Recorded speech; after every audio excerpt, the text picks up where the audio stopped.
Segunda, apometria aplicada. O poder da mente. Livre no reservatório do espaço, a infinita energia cósmica está permanentemente à nossa disposição. No entanto, apesar dessa disponibilidade que a torna virtual propriedade nossa, quase todos vivemos ignorando-a. Recusamo-nos a reconhecer sua existência apenas porque ela não se encontra no estado com que estamos familiarizados. Com efeito, ela não tem características como as identificadas em outras forças. E, se não é eletromagnética nem tem comprimento de onda definido, não pode existir, pensamos. Apesar disso, essa inesgotável energia constitui uma força em estado potencial, infinito campo de algo que escapa ao nosso entendimento, energia em repouso, altamente moldável, sensível às forças que tiverem atuação sobre ela. E a mente sob a ação da vontade, é a ferramenta operatriz que move, molda e direciona, com ilimitado poder, a energia desse oceano infinito. Se o operador, em consciente ação volitiva, comandar mentalmente a aglutinação dessa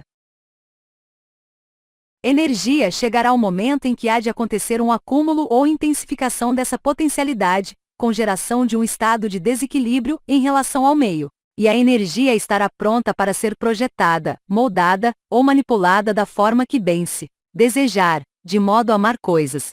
Se, por exemplo, desejarmos criar alimento para saciar um espírito esfomeado, bastará projetar o pensamento sobre o infinito oceano de energia e retirar dele algo que, condensado pela vontade, se transformará nas iguarias que desejarmos servir. É assim, exatamente assim, que espíritos superiores constroem casas, mobiliários, veículos, etc., no mundo astral. Nisso levam poucas horas e até menos tempo, utilizando materiais retirados do manancial cósmico. Nós, no plano físico, levaríamos meses ou mesmo anos para construir coisas equivalentes, a partir do projeto, preparação do terreno, etc. A mente é instrumento de expressão e de consciência do espírito, consequentemente, o nosso modo de expressão, pois somos espíritos, ainda que não o admitamos, tem condições de operar no mundo astral com todas as possibilidades de êxito, conforme a vontade do operador e a energia mental liberada. O poder modelador ou desagregador que possuímos nessa dimensão,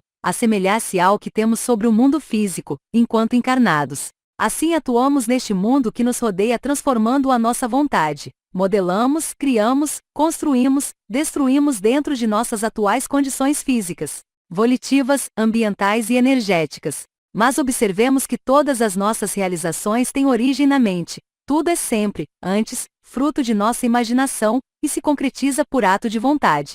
Embora isso pareça óbvio se tivéssemos permanente consciência dessa realidade, o nosso mundo seria bem outro, e talvez não estaríamos usando apenas 20% de nossa capacidade mental, como hoje acontece. O abre-te sésamo para o mundo dos espíritos, chave mágica para atuar nessa dimensão paralela à nossa, é a energia mental impelida por ato de vontade, pelo querer firme e objetivo que se transforma em poder. Note-se que é o mesmo ato volitivo que age e nos dá poder sobre o mundo físico, ato que está na origem das conquistas de todas as civilizações e da destruição de Hiroshima. A ação da energia mental não apresenta diferenças significativas, conforme o espírito esteja encarnado ou desencarnado. A alteração aparece apenas no fator tempo. No nosso mundo físico tudo leva mais tempo para ser construído, pois é preciso vencer a matéria e a inércia de sua massa. No astral tudo se faz rapidamente. Este conhecimento e a constante exploração prática dessas abertas possibilidades, no trato com os espíritos, constituem o segredo do êxito que temos tido até agora em assisti-los. Para os espíritos isso não deve constituir novidade, pois André Luiz, ilustre médico desencarnado, já tratou do assunto no livro Os Obreiros da Vida Eterna. No capítulo O Sublime Visitante, ele nos descreve a formação de uma paisagem artificial, em uma grande ampola de substância transparente, vítrea, onde haveria de se materializar no astral, um espírito proveniente da dimensão crística. Na descrição se vê a dificuldade que André Luiz e mais 2 companheiros enfrentaram, ao participar da criação da paisagem. Reproduzimos-la porque nos parece extraordinariamente esclarecedora, para outra classe de observadores. O instrutor Cornélio poderia parecer excessivamente metódico e rigorista, entretanto, não para nós, que lhe sentíamos a sinceridade profunda e o entranhado amor às coisas santas. Após longo intervalo, destinado à nossa preparação mental, tornou ele, sem afetação. Projetamos nossas forças mentais sobre a tela cristalina. O quadro a formar-se constará de paisagem simbólica, em que águas mansas personificando a paz, alimentem vigorosa árvore, a representar a vida. Assumirei a responsabilidade da criação do tronco, enquanto os chefes das missões entrelaçarão energias criadoras fixando o lago tranquilo. E dirigindo-se especialmente a nós outros, os colaboradores mais humildes, acrescentou: formarão vocês a veste da árvore, e a vegetação que contornará as águas serenas, bem como as características do trecho de firmamento que deverá cobrir a pintura mental. Após ligeira pausa concluía: este é o quadro que ofereceremos ao visitante excepcional que nos falará breves minutos. Atendamos aos sinais. 2 auxiliares postaram-se ao lado da pequena câmara, em posição de serviço, e ao soar de harmonioso aviso, pusemo-nos todos em concentração profunda, emitindo o potencial de nossas forças mais íntimas. Senti, a pressão do próprio esforço, que minha mente se deslocava na direção do gabinete de cristal, onde acreditei penetrar, colocando tufos de grama junto ao desenho do lago que deveria surgir. Utilizando as vigorosas energias da imaginação, recordei a espécie de planta que desejava naquela criação temporária, trazendo-a do passado terrestre para aquela hora sublime. Estruturei todas as minúcias das raízes, folhas e flores, e trabalhei, intensamente, na intimidade de mim mesmo, revivendo a lembrança e fixando-a no quadro, com a fidelidade possível. Fornecido o sinal de interrupção, retomei a postura natural de quem observa, a fim de examinar os resultados da experiência, e contemplei, ó, maravilha! Jazia o gabinete fundamental transformado. Águas de indefinível beleza e admirável azul celeste refletiam uma nesga de firmamento, banhando as raízes de venerável árvore, cujo tronco dizia, em silêncio, da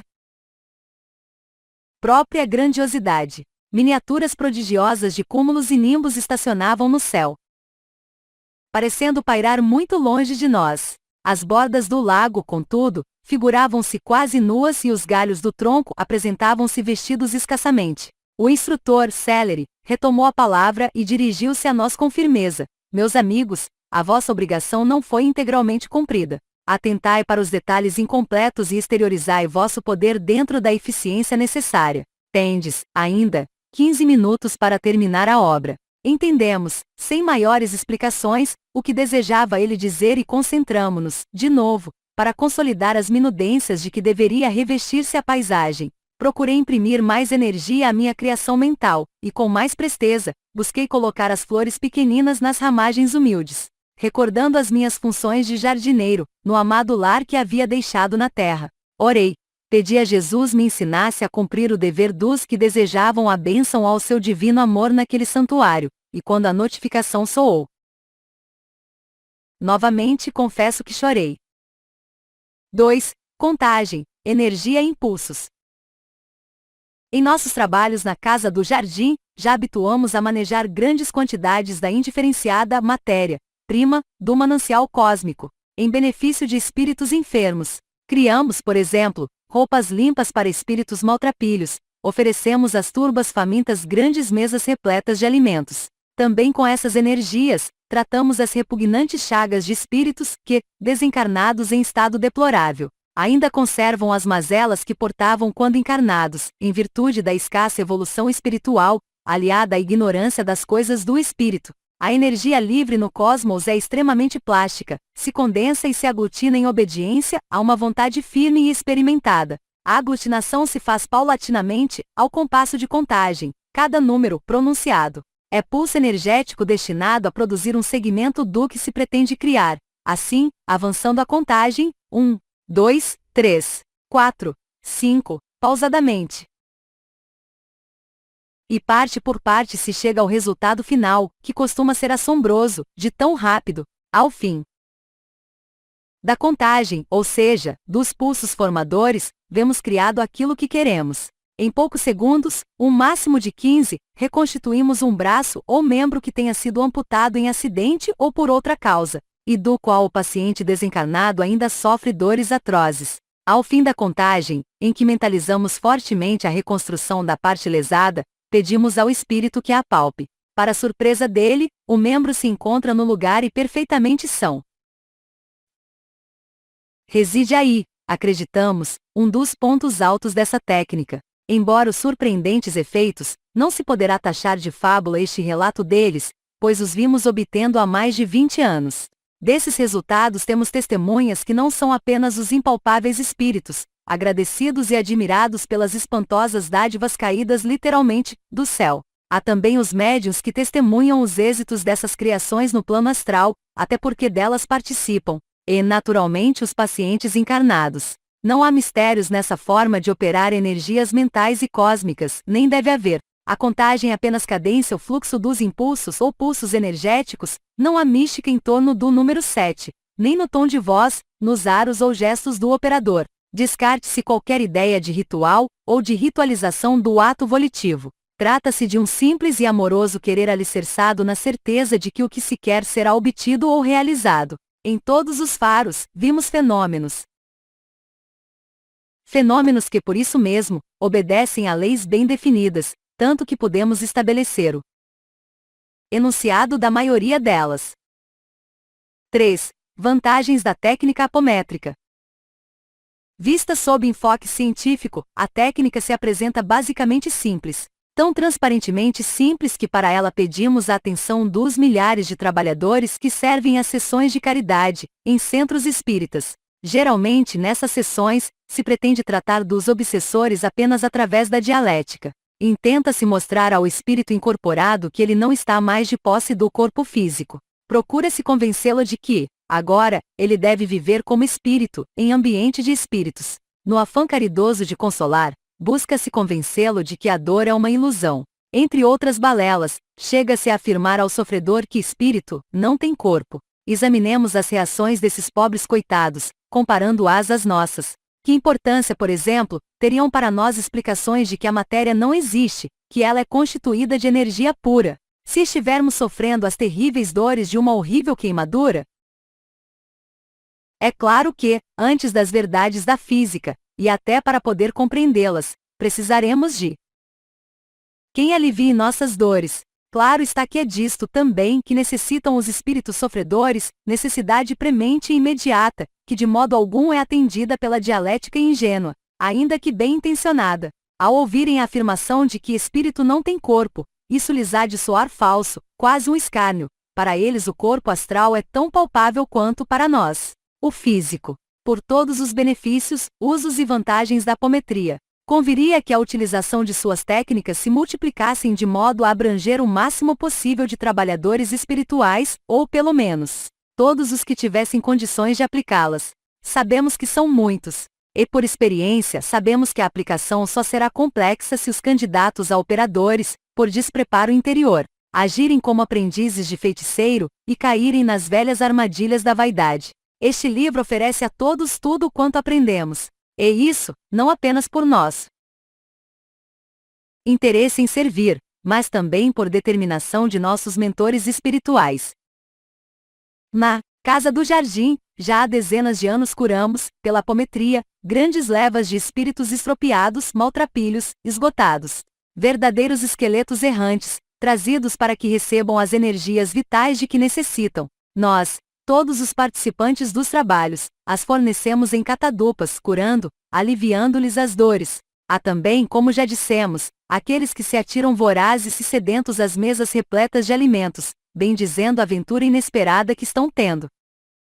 Orientamo-los, então, mostramos-lhes a bondade de Jesus, a oportunidade e possibilidade de progresso que terão, daquele momento em diante, em regiões melhores do astral, para onde serão conduzidos após se alimentarem. Esclarecemos.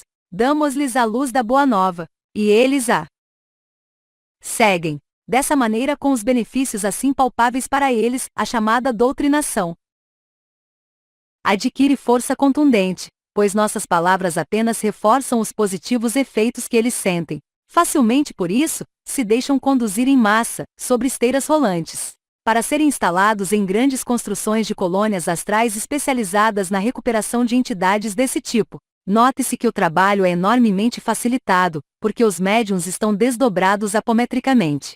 Fora do corpo físico, eles acompanham os sofredores, auxiliam os trabalhadores espirituais a conduzi-los para locais de auxílio, e, o que sempre nos foi muitíssimo importante, informam em detalhes todo o desenrolar da operação de resgate. Ao atendermos obsessores, não nos ocupamos apenas deles. Conforme já informamos, e agora repetimos para enfatizar, cuidamos também de seus comparsas, pois eles nunca agem sozinhos e se acompanham de outros espíritos do mesmo nível evolutivo. Se atendêssemos apenas o obsessor, acreditamos que estaríamos realizando o trabalho incompleto, pois deixaríamos sem assistência o indefinido, e às vezes grande, número de entidades sofredoras e muito necessitadas. Cuidando de todos, os trabalhos de desobsessão se tornam mais eficientes e proveitosos, pois se amplia enormemente a quantidade de espíritos beneficiados. Disso resultam óbvios e excelentes reflexos sobre o encarnado que desencadeou o atendimento, bem se pode imaginar. 4. Apometria versus magia negra. Usando técnica apométrica e valendo-se da inesgotável provisão de energia cósmica, com muito maior eficiência podem ser contidas as investidas dos magos negros e espíritos dedicados a tarefas sinistras. Capturamo-los em poderosos campos de força, e os afastamos dos encarnados a que prejudicam. Ao mesmo tempo, cuidamos de localizar as bem defendidas bases astralinas em que se abrigam. São, às vezes, verdadeiras fortalezas onde, com muita segurança, se abastecem de energias, planejam e executam ações maléficas contra os vivos. Localizadas e dimensionadas, facilmente conseguimos desativá-las. Uma das técnicas de desativação é preparados os médiuns, muni-los de equipamentos especiais, como escafandros protetores, instrumentos e outros materiais que forem necessários, criados por ação de força mental sobre o reservatório cósmico de energia. Desdobrados pela apometria e assim equipados, os médiuns fazem incursões em que empregam cargas de alto poder explosivo para desmontar as construções, usinas de força, cárceres, laboratórios etc., de que dispõem essas instituições voltadas para o mal. Tal técnica de desativação de bases do umbral vem sendo usada por nós há mais de 12 anos consecutivos, com êxito que podemos dizer completo. Ao todo, durante esses anos, foram mais de 1000 bases desativadas por um só dos vários grupos que laboram na Casa do Jardim. Só por esses resultados bem se podem avaliar a importância e o valor da apometria. Enfatizamos, permite que nós, encarnados, penetremos com total segurança em antes e indescritíveis profundidades do astral inferior. Nessas fortalezas armadas contra a harmonia e bem-estar dos habitantes da superfície do planeta, proporciona condições de minar esses redutos para logo em seguida, já reacoplados ao corpo e em segurança, assistirmos às explosões que os destroem, comandadas pelo operador. 5. Regras de ouro da apometria. Aqui, no entanto, devemos clarinar um vigoroso alerta para os entusiasmos que possamos estar provocando. Como fundamento de todo esse trabalho, como, de resto, de todo o trabalho espiritual, deve estar o amor. Ele é o alicerce. Sempre. As técnicas que apontamos são eficientes, não temos dúvidas. O controle dessas energias sutis é fascinante, reconhecemos, pois desse fascínio também sofremos nós. Mas se tudo não estiver impregnado de caridade, de nada valerá. Mas, ao lado da caridade, e como consequência natural dela, deverá se fazer presente a humildade, a disposição de servir no anonimato. Se faltar amor e disposição de servir pelo prazer de servir, corremos perigo de incorrer na má aplicação das técnicas e do próprio caudal de energia cósmica, tomando-nos satânicos por discordância com a harmonia universal. Advertimos, através da obediência dos preceitos evangélicos, somente através dela, experimentadores e operadores podem desfrutar de condições seguras para devassar esses arcanos secretos da natureza, com adequada utilização dessas forças desconhecidas. Terceira, as forças empregadas na apometria. 1. A força mental. Vínhamos discorrendo sobre a utilização da energia cósmica potencial, livre, e que corresponde a processo de condensação de espaço, e mostramos que a mente é ferramenta operatriz que molda, move e direciona com ilimitado poder essa energia do infinito oceano cósmico. A mente, portanto, é uma das forças de que se utiliza a técnica apométrica. Ou melhor, uma usina de força. Ela produz energia diferente das que habitualmente usamos, das quais já podemos identificar cenas características como frequência, comprimento de onda, reflexão, refração, ação química ou fotoelétrica, etc. Mas que a energia da mente é de natureza radiante já não há mais dúvida, eis que o pensamento pode transmitir-se à distância e ser captado, mais ou menos integralmente, por criaturas dotadas de especial sensibilidade. Pode mesmo agir sobre sólidos, fenômeno fartamente estudado pela parapsicologia, efeitos psicocinéticos ou PK. Ora, se o pensamento é energia radiante, onda em propagação, tem que ser regido pelas mesmas leis a que está sujeita a energia eletromagnética. Sabemos que uma onda eletromagnética é composta por dois feixes energéticos de fluxo conjugado, daí a denominação de eletro e magnética. Estes feixes, ou ondas ou fluxos energéticos, entrecruzando-se em dois planos com um ângulo de 90 graus, conservam o mesmo eixo de propagação. Logo, a energia mental tem vetor de fluxo, o pensamento tem direção e um ponto de aplicação, que é o objeto do pensamento. Este fluxo age sobre a energia cósmica livre, plasmando-a. 2. A força zeta.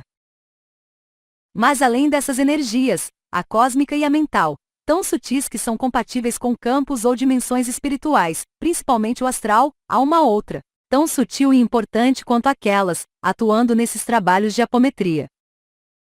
Trata-se da energia proveniente do corpo físico, esse prosaico mas extraordinário manancial energético. Constituído de matéria, nosso corpo é, na verdade, uma condensação de energia que, se liberada, resultará suficiente para abastecer todo o estado do Rio Grande do Sul de energia elétrica, por mais de 160 anos. Uma força formidável, portanto, represada em nossos átomos e moléculas, esparsa em nós e em nosso campo magnético, energia que seguramente se movimenta e é dirigida por nossos atos de vontade. Com essa fonte de energia à sua disposição, porque seu próprio corpo, o operador apométrico pode formar poderosos campos de força magnéticos para a contenção de espíritos rebeldes, dementados e levas de malfeitores astrais. Como outro exemplo apontamos o fornecimento dessa energia física a médiuns desdobrados, impelindo-os em viagens astrais no cumprimento de missões. Vide terceira lei da apometria. 3. As energias em ação. Por tudo que observamos e experimentamos ao longo de nossos trabalhos, podemos solidificar um entendimento sobre o modo como se processam esses fenômenos. Com visão científica, ao se condensar o plasma cósmico, talvez seja esta a melhor denominação para a energia cósmica indiferenciada, espaço. Um rebaixamento de frequência se produz em sua massa, de modo que esse plasma, já agora transformado em energia radiante por ação da energia grosseira desfechada pelo corpo físico, através do ato de vontade passa a funcionar como onda portadora, toma-se fluxo contínuo, sob comando da mente orientada pela vontade. Porque fluxo em forma vetorial, deve comportar-se do mesmo modo que o vetor de Poynting. Tudo indica que o plasma cósmico, que chamamos K, se comporte como vetor magnético de altíssimo padrão de energia, conjugando A ao vetor da força vital Z, zeta, que deve funcionar como o fluxo elétrico mais pesado da equação de Poynting, em que sigma representa o vetor de Poynting, ativo. Note-se que a equação é a mesma da física, e sua aplicação a essa ordem de fenômenos, embora cause estranheza a cérebros talvez excessivamente espiritualizados, tem mostrado comprovada eficácia como fórmula para viabilizar-lhes a explicação. Qualquer ação do vetor diretamente sobre a matéria terá que ser considerada como rara exceção. Ela aparece em raríssimos casos, quase certamente, por predominância do vetor da equação. Exemplo disso se vê nos sensitivos doadores de energia etéricas, ectoplasmia, cada vez que a vontade do operador apométrico comanda e cadência, por contagem em voz alta, 1, 2, 3, 4, 5, 6, 7, a projeção de energia mental, com que condensa, enfeixa e dá direção às energias dessas duas fontes principais, a energia animal, do corpo físico, o vetor de fluxo resultante, e a equação igual serão responsáveis pelos aparentes milagres. Para ilustrar a saciedade, damos outro exemplo, banal, de nossos trabalhos rotineiros. 1. Abastecimento de energias. Estamos enviando um grupo de médiuns desdobrados, por apometria a uma cidade distante 2 ou 10 mil quilômetros, para atender pessoa que nos pede auxílio. Comandada a projeção do grupo até a cidade e terminada a contagem, médiuns se queixam de que chegaram à casa mas não podem penetrar nela. Todos se sentem como se não tivessem combustível para prosseguir. Comandamos. Projeção de mais energia, repetimos a contagem. 1, 2, 3, 4, 5, 6, 7. E o vetor de fluxo se aplica ao grupo e cumpre sua função. Os médiums entram na casa e assistem o paciente. Se o grupo pedir limpeza do ambiente ou projeção de luz que afaste trevas astrais, comandamos a realização do que pedem e com novas contagens. E limpam e iluminam exatamente como se quis. Repetimos. Não há mistérios, místicas numerológicas, tabus ou rituais. Tudo é límpido, absolutamente racional e tem resistido ao crivo científico em experimentações que duram quase um quarto de século. 4. Mecânica quântica versus magia negra.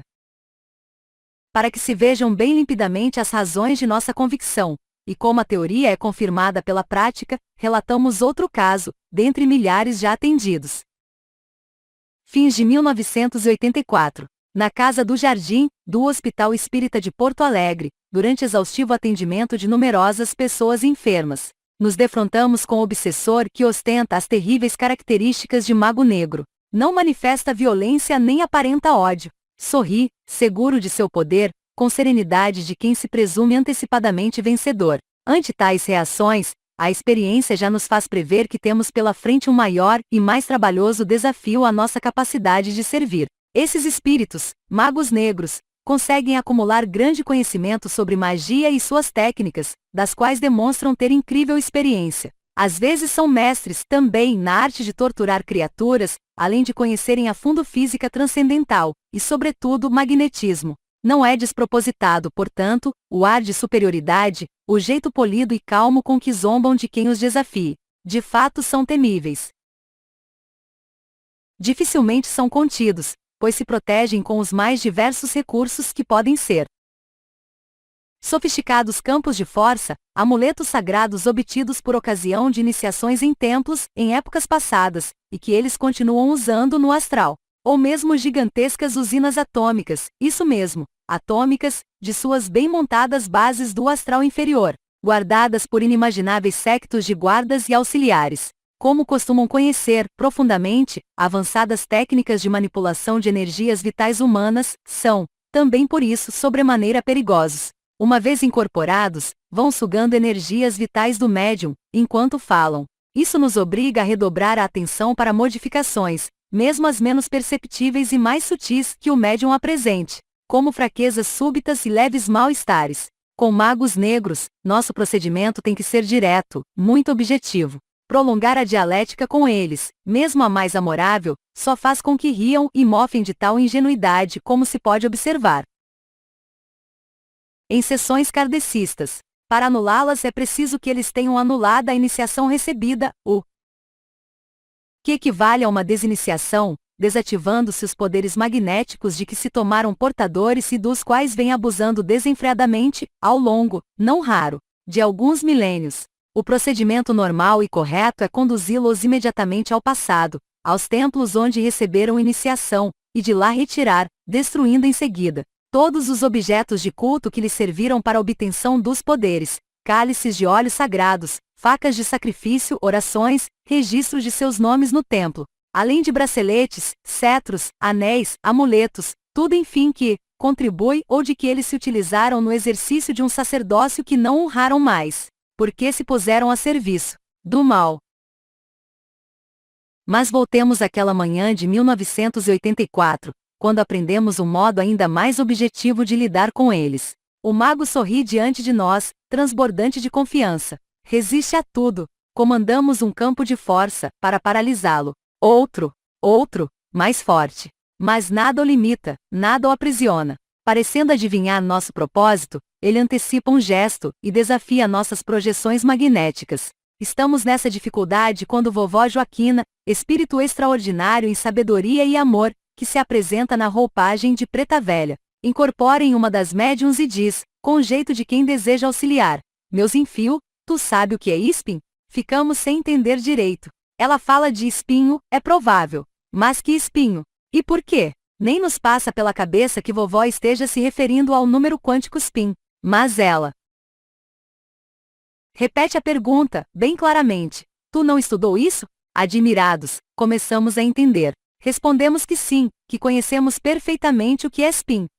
Pois então dá umas inversão no spin dele, que aí tu vai ver o que vai acontecer. Diz vovó, ao mesmo tempo que espalma a mão direita, em projeção magnética na direção do mago. Começamos a contagem, comandando a formação de intenso campo magnético, que provoque modificação no momento angular dos spins do corpo astral do mago, defasando-os em 45 graus. Terminada a contagem no número 7, o efeito é instantâneo. O mago negro leva tal choque que se desmonta como um bloco, caindo em completa inconsciência. Disso se aproveita a vovó Joaquina, que alegremente trata de conduzi-lo para local de recuperação em sua cidade astral, quase junto à crosta planetária, acima do Rio Grande do Sul.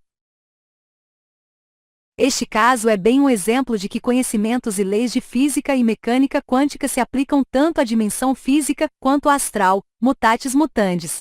Devemos admitir que nos níveis do espírito, e pelo menos no astral, com toda certeza, nada parece acontecer fora das leis da física quântica. Os médiuns atestam a verdade e constância desse fato, pois respondem de pronto e perfeitamente em obediência a elas, nas mais variadas situações. Quando submetidos a campos energéticos para desdobramento, incorporações, sintonias, aglutinação de energias, contenção de entidades maléficas, ressonância e todo um leque de aplicações de energias por comando do operador. Dentre elas, destacamos as projeções para bem acoplar ao corpo físico pacientes e médiuns desdobrados, bem como os fenômenos de transdução e de ressonância vibratória. Deles nos ocuparemos ainda mais porque muito importantes.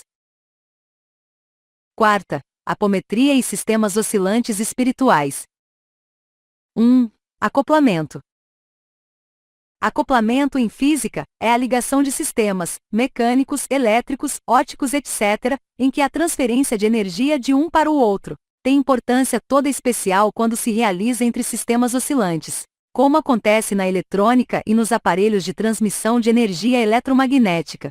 Da mesma forma que no mundo físico, há acoplamento de sistemas espirituais. A ligação entre espíritos e médiuns, por exemplo, se processa entre sistemas oscilantes, de nível vibratório que escapa aos sensores de aparelhos de mensuração. Prova disso é o fenômeno da telepatia, em que a onda mental é captada por sensitivos situados, às vezes, a distâncias consideráveis. No entanto, ao que nos consta, nenhuma agulha de aparelho medidor oscilou e quantificou essa onda. No campo físico usamos aparelhos especiais destinados a variar as condições da corrente elétrica de modo a resultar em energia eletromagnética, com características definidas. Esses aparelhos de intermediação, resistores, capacitares, indutores, etc., modulam a resistividade, ação capacitiva, indutiva, etc. dos circuitos, para que o funcionamento do sistema se opere dentro de perfeito equilíbrio. Uma vez harmonizadas as energias, a sintonia vibratória enseja o acoplamento. No acoplamento espiritual, a passagem de energias se faz quase que em um só sentido, operando o médium como doador delas ao espírito comunicante. Por isso, e para facilitar o contato, devemos fazer variar a frequência do médium no momento do acoplamento, até o ponto de torná-lo apto à ligação. O médium tem função semelhante à do capacitor variável dos aparelhos de rádio, peça que permite a sintonia de estações emissoras. Consegue-se esta variação comandando o abaixamento na frequência vibratória do médium, através da projeção de energias mentais, sob a forma de impulsos cadenciados. No que se utiliza a contagem, quando se tratar de espíritos de baixa vibração, vale dizer, pesados, carregados de energias densas, negativas, ou elevando-as. Vibrações do médium também sob o comando e através de contagem, quando forem superiores, leves, ou de alta vibração, os espíritos comunicantes. Essa modulação da frequência permite que o médium sintonize o espírito estranho, e lhe receba o fluxo de ideias e emoções. Para que isso se torne bem claro, voltemos à física e suas equações. O fluxo eletromagnético é vetorial, e o vetor de Poynting indica sua intensidade. H igual vetor magnético, I igual vetor elétrico. O vetor de fluxo S dá a ação magnética final. Manifestando-se associados em 3 planos, os 3 vetores formam a onda eletromagnética. 74. Espírito, matéria. No acoplamento de sistemas oscilantes espirituais, a força mental do operador movimenta plasma cósmico, K, e energia animal, Z, do corpo físico do próprio operador para, através do vetor, atuar sobre o sistema oscilante, vale dizer frequência final, do médium, sintonizando com o sistema oscilante do espírito comunicante. Note-se que, na atuação do operador, o vetor de Poynting, ou de fluxo, da equação, representa o fluxo mental aplicado. O acoplamento por comando apométrico de um médium ao espírito comunicante implica, portanto, a atuação de sistema oscilante do operador sobre o sistema oscilante do médium, visando a sintonia deste com o sistema oscilante do espírito comunicante.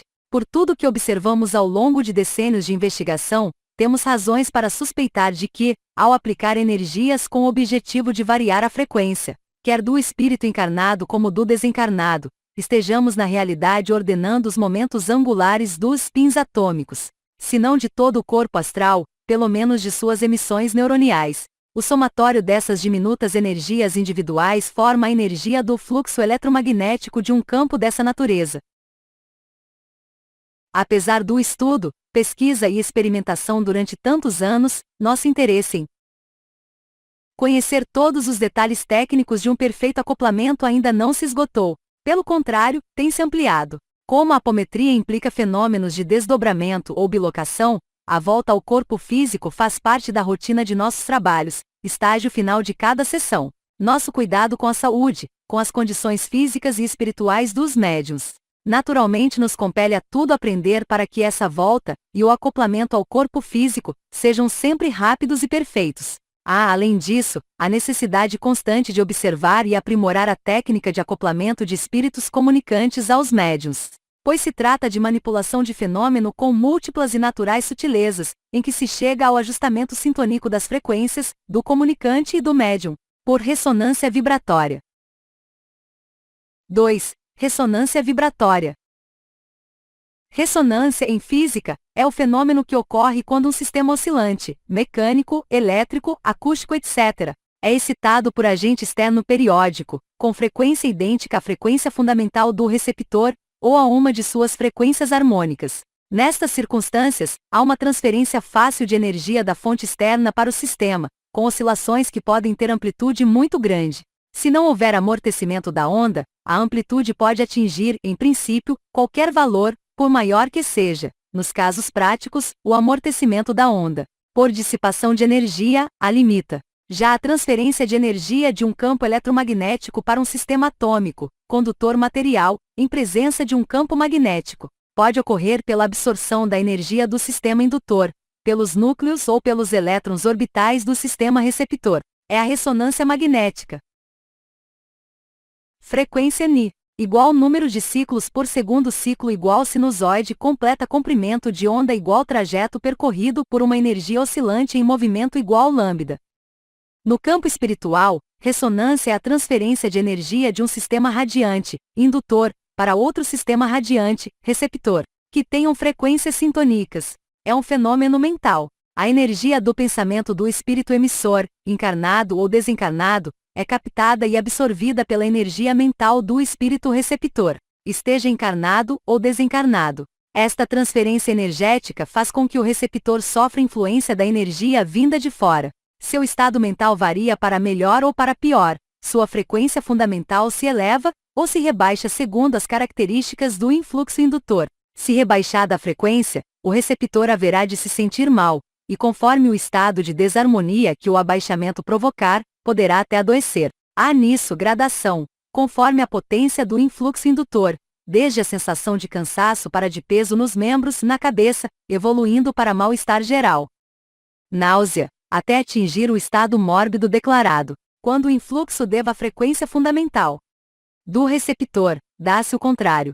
Há de se sentir muito bem, leve e lúcido. Para que se possa bem avaliar a importância desses fenômenos de ressonância, lembramos que a magia negra, em última análise, é um processo de intenso abaixamento de frequência, habilmente manipulado para gerar destruição, sofrimento e desarmonia. Para comprimir violentamente para baixo a frequência vibratória de suas vítimas, os magos negros se utilizam de processo diabólico, de vasto alcance, em que estudam o indivíduo visado, seus hábitos, vivências afetivas, defeitos, vicioso tendências, ambições de realização econômica, Possíveis defesas espirituais, principalmente, quantidade de seus inimigos do passado e potencial maléfico deles.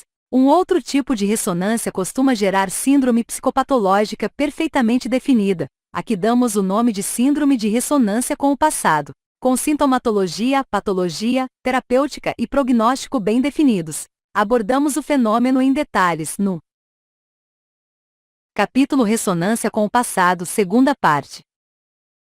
Para ilustrar como se processa a ressonância vibratória, relatamos um caso que consideramos como de ressonância vibratória simples.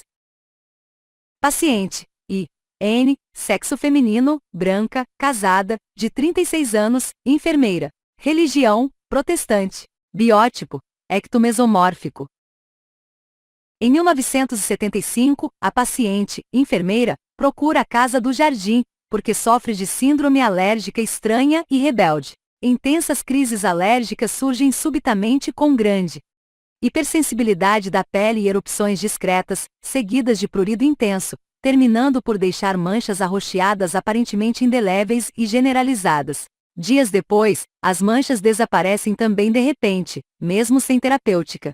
Relata que, a princípio, os médicos pensaram tratar-se de sensibilidade exagerada a certas substâncias medicamentosas ou a antissépticos alergizantes, embora a doença não apresente as características típicas de dermatite de contato. Por recomendação médica, foi afastada da manipulação dessas substâncias e submetida à ação do mais moderno arsenal terapêutico, desde os desensibilizantes variados aos corticoides mais ativos, coadjuvados por dieta rigorosa. O quadro mórbido, que surgira espontaneamente há 6 meses, não apresentou qualquer melhora com a terapêutica, ocorrendo períodos de acalmia imprevistos, quando, então, a pele costuma se tomar absolutamente normal. Ao se apresentar para tratamento espiritual, e antes mesmo de procedermos ao desdobramento, constatamos a presença de uma entidade desencarnada, sofrendo muito, ao lado da paciente. Como sempre ocorre em tais casos, atendemos primeiro o espírito sofredor. Incorporando-o num dos médiuns, começamos o tratamento. Trata-se de operário que sofreu extensas queimaduras por explosão de uma caldeira, e que morreu depois de alguns dias de intenso sofrimento. No astral, continua a sofrer. Aos períodos de sofrimento alternam-se os de torpor, com duração que não sabe determinar. Grita de dor quando tocamos no médium em que está incorporado, tentando mostrar os membros queimados e já em decomposição. Sabe que desencarnou, mas ainda não está livre das queimaduras. Fazemos com que ele se aquiete por uns momentos e aplicamos passes magnéticos em seu corpo astral. Sob comando de contagem, projetamos sobre ele grandes massas de energias vitalizantes, com intensa vontade de que seus membros fiquem curados e que seus sofrimentos tenham fim, em nome de Jesus. Passados alguns instantes, o operário se surpreende por se achar perfeitamente recomposto. As queimaduras curadas e livre, por fim, das terríveis dores. Tão surpreso fica, em tão grande e emocionada alegria, que pergunta se é milagre o que está acontecendo. Quer saber se somos santos. Já mais calmo, relata o acidente que sofrerá, fala da perturbação e da angústia ao se ver desencarnado, no meio de gente estranha.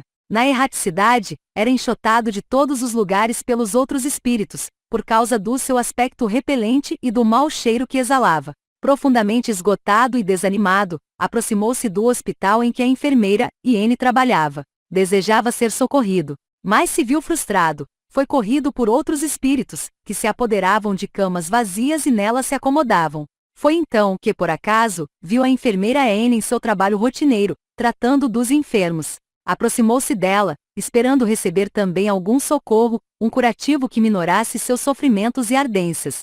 Sentiu-se muito atraído pela aura de harmonia da enfermeira, recebendo uma sensação de bem-estar que há muito não experimentava. Sentia-se seguro, também, pois não fora repelido por ela. A partir deste momento passou a ter alívio, mas, ao mesmo tempo, começou a provocar-na